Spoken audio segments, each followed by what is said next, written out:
Perkenalkan, nama saya Kada Pujayanti. Saya merupakan salah satu mahasiswi dari SKI Setio Dharma dan merupakan mahasiswi semester 3 double degree. Jadi di sini saya akan menjelaskan materi mengenai laporan keuangan dan analisis rasio keuangannya.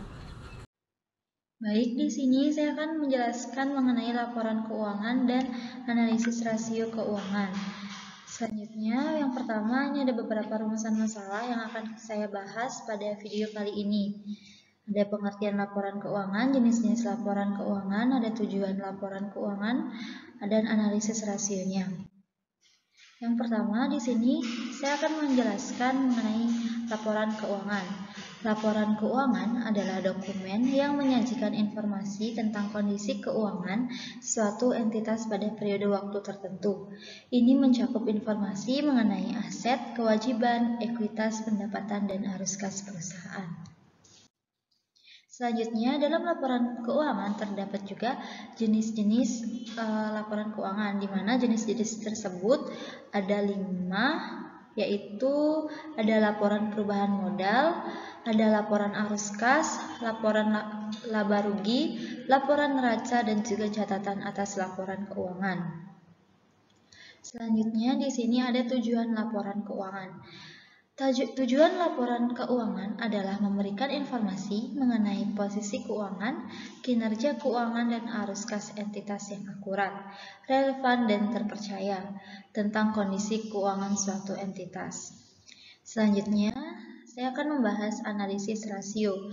Analisis rasio keuangan ini adalah teknik yang digunakan untuk mengevaluasi hubungan antara berbagai angka dalam laporan keuangan suatu perusahaan, di mana analisis rasio ini biasanya digunakan perusahaan untuk melihat perkembangan dari perusahaan tersebut, apakah mengalami kerugian atau laba.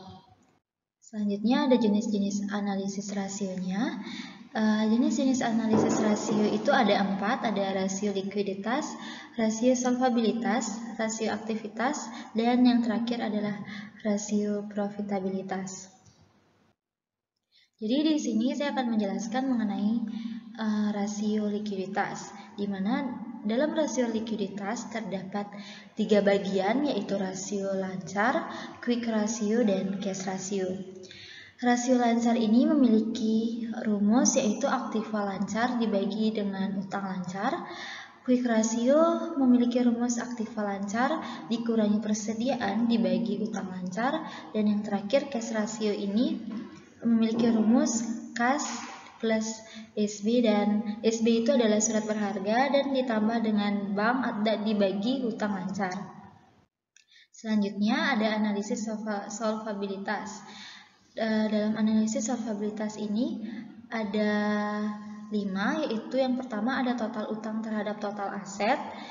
Jadi rumusnya ada total utang dibagi total aktiva. Yang kedua itu ada total utang terhadap modal, dan rumusnya itu adalah total utang dibagi modal. Yang ketiga ada long term debt to equity ratio atau LDR, memiliki rumus hutang jangka panjang dibagi modal itu sendiri. Yang keempat ada times interest earned, itu rumusnya EBIT dibagi dengan bunga. Yang terakhir ada fixed charge coverage, memiliki rumus EBIT plus bunga plus biaya sewa atau dibagi dengan bunga plus sewa. Selanjutnya yang ketiga ada analisis rasio aktivitas, di mana rasio aktivitas ini memiliki 5 rumus juga. Yang pertama ada rata-rata umur piutang perusahaan dagang. Jadi untuk rumusnya itu penjualan kredit dibagi rata-rata piutang. Terus yang kedua itu ada perputaran persediaan, rumusnya harga pokok penjualan dibagi persediaan.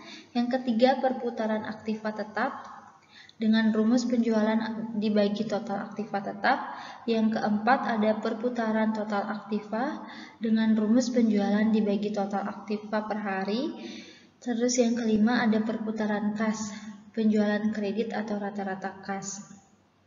Selanjutnya yang terakhir ada rasio profitabilitas, di mana di sini memiliki 4 bagian. Yang pertama ada gross profit margin yang memiliki rumus laba kotor dibagi penjualan.